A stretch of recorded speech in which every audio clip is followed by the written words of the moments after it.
Hello dear students. अगर आप कक्षा 10वीं की इंग्लिश की बोर्ड की परीक्षा देना चाह रहे हैं और चाहते हैं कि आपका पेपर पूरा हो, गलतियां कम से कम हो और नंबर ज्यादा आए, तो ये वीडियो अंत तक जरूर देखिए, क्योंकि यहाँ मैं आपको बताने वाली हूँ कि इंग्लिश का पेपर हल करने की सही स्ट्रेटेजी क्या है। तो देखिए, जैसे ही आपको इंग्लिश का पेपर मिले, आपको स्टेप 1 फॉलो करना है। स्टेप 1 क्या है, इसमें जैसे ही क्वेश्चन पेपर मिलते ही आपको क्या करना है। तो जैसे ही स्टूडेंट्स आपको क्वेश्चन पेपर मिल जाए, आपको घबराना बिल्कुल भी नहीं है और तुरंत लिखना भी शुरू नहीं करना है कि पहला पेपर मिला और मिलते ही आपने क्वेश्चंस के आंसर लिखने शुरू कर दिए। ऐसा आपको नहीं करना है। पहले 15 मिनट तक आप ध्यान से पेपर को पढ़िए, उसको रीडिंग टाइम दीजिए, पूरा पेपर एक नजर में आप डाल लें, आसान और कठिन प्रश्नों की पहचान आप कर लें, ग्रामर और राइटिंग सेक्शन पर आप खास ध्यान दें। इससे दिमाग आपका शांत रहेगा और दिमाग में ये प्लान बन जाएगा कि मुझे कौन सा क्वेश्चन कहाँ पे अटेम्प्ट करना है, कहाँ पे मुझे कठिनाई है और कौन सा मुझे अच्छी तरह से आ रहा है। तो स्टेप 1 क्या है, आपको पेपर मिलते ही उसको पढ़ लेना है, ध्यान से तुरंत नहीं लिखना है। स्टेप 2 में स्टूडेंट्स क्या करोगे आप, सबसे पहले आप राइटिंग सेक्शन को अटेम्प्ट करोगे। अब राइटिंग सेक्शन का क्या मतलब होता है, तो राइटिंग सेक्शन का मतलब है जो लेटर आता है आपके पेपर में, या ईमेल आता है, या पैराग्राफ आता है, या आर्टिकल लिखना जो है आपके राइटिंग सेक्शन में आता है, उसको, या फिर कोई नोटिस या कोई मैसेज आता है, तो उसको पहले अटेम्प्ट करेंगे। इसका कारण क्या है, राइटिंग सेक्शन को पहले अटेम्प्ट क्यों करें, तो इसका सिंपल सा रीजन है कि राइटिंग सेक्शन आपका स्कोरिंग होता है। ये हाई स्कोर आपको देता है, काफी नंबर इसके होते हैं।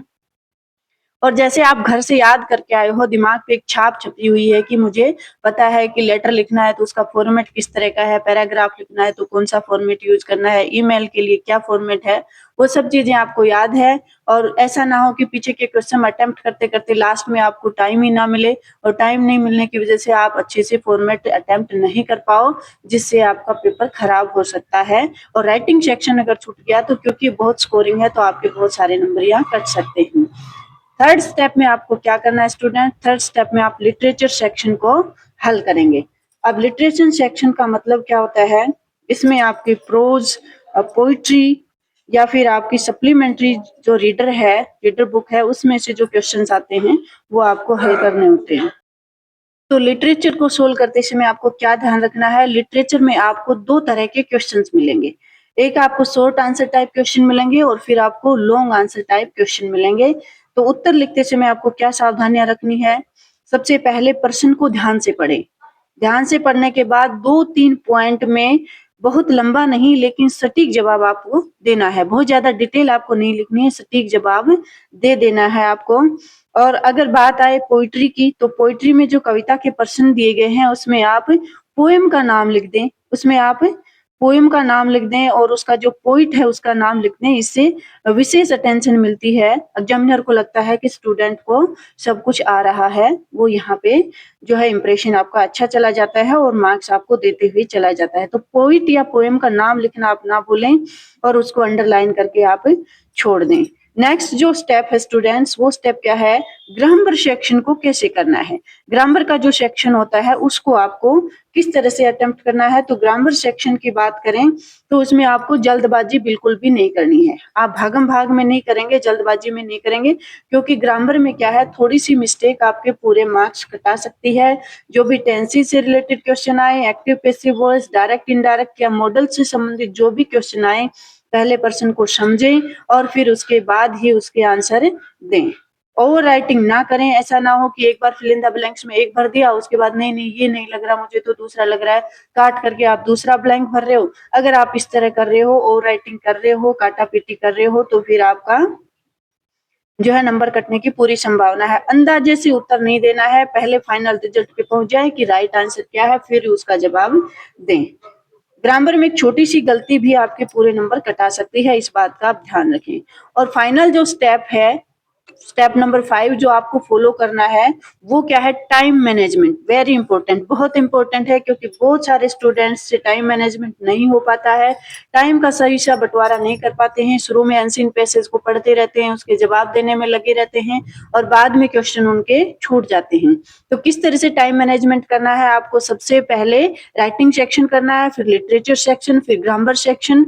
और राइटिंग सेक्शन ध्यान रहे 25 से 30 मिनट में आप पूरा कर लें।